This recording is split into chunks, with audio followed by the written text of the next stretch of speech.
আমরা চাই বাংলাদেশ একটি প্রকৃত গণতন্ত্রের ট্রেনে উঠে বাংলাদেশ বিশ্বের দরবারে একটি গণতান্ত্রিক রাষ্ট্র হিসাবে আবারও দীর্ঘদিন পর পুনঃপ্রতিষ্ঠিত হোক।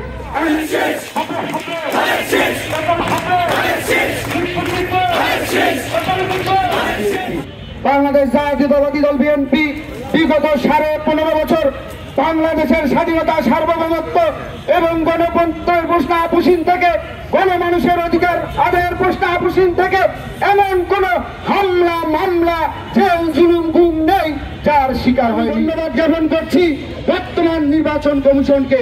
আমরা বাংলাদেশ জাতীয়তাবাদী ছাত্র দল 12 ফেব্রুয়ারি 2026 নির্বাচন সুষ্ঠু স্বাভাবিক করার জন্য নির্বাচন কমিশন কর্তৃক যে নির্বাচনী বিধি, সেই বিধি যথাযথ পালন করে নির্বাচন কমিশনকে সর্বোচ্চ সহযোগিতার হাত বাড়িয়ে দেব।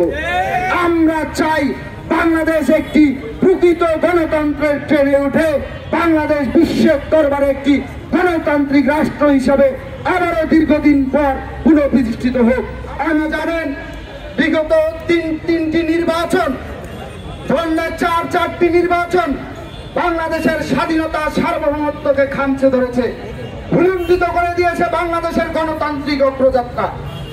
2008 সালের 111 সরকারের অধীনে যে তৎকালীন মঈনুদ্দিন ফখরুদ্দিনের অধীনে যে নির্বাচন হয়েছিল, সেই নির্বাচনের হাত ধরে বাংলাদেশের স্বাধীনতা ও সার্বভৌমত্বকে ভুলুণ্ঠিত করার অগ্রযাত্রা শুরু হয়েছিল।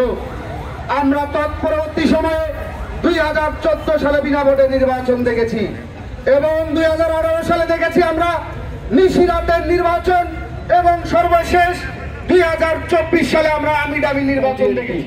বাংলাদেশ জাতীয়তাবাদী দল বিএনপি বিগত 15.5 বছর বাংলাদেশের স্বাধীনতা, সার্বভৌমত্ব এবং গণতন্ত্রের প্রশ্ন আপুসীন থেকে, গণমানুষের অধিকার আদায়ের প্রশ্ন আপুসীন থেকে এমন কোন হামলা, মামলা, জেল, জুলুম, গুম নেই যার শিকার হয়নি। এই বাংলাদেশে গণতন্ত্র পুনঃপ্রতিষ্ঠিত করতে গিয়ে আমাদের দীর্ঘ 15 বছর ফ্যাসিবাদের বিষপাতের সাথে রক্ত দিতে হয়েছে, সংগ্রাম করতে হয়েছে। প্রিয় সহযোদ্ধা বন্ধুগণ, আমি শুধু এটুকুই বলবো, আমরা আমাদের দল বাংলাদেশ জাতীয়তাবাদী দল বিএনপির মাননীয় ভারপ্রাপ্ত চেয়ারম্যান আমাদের 31 দফা কর্মসূচি প্রণয়ন করেছেন। সেই কর্মসূচি এবং পরিকল্পনা বাস্তবায়নের জন্য আমরা আজকের থেকে এদেশের জনমানুষকে আমাদের ধানের শীষের পক্ষে সম্পৃক্ত করার জন্য আমরা সজাগ থেকে, সচেতন থেকে গণমানুষের ভোট আদায় করার জন্য অত্যন্ত যৌক্তিকভাবে যৌক্তিক দাবি নিয়ে যৌক্তিক দাবিগুলো উত্থাপন করে দেশ নায়ক জনাব তারেক রহমান কর্তৃক 31 দফা কর্মসূচি প্রণয়নের যে লিপিবদ্ধ দাবিগুলো জনগণের দরবারে পৌঁছিয়ে আমরা আমাদের ধানের শীষের পক্ষে আমরা জোয়ার গড়ে তুলব।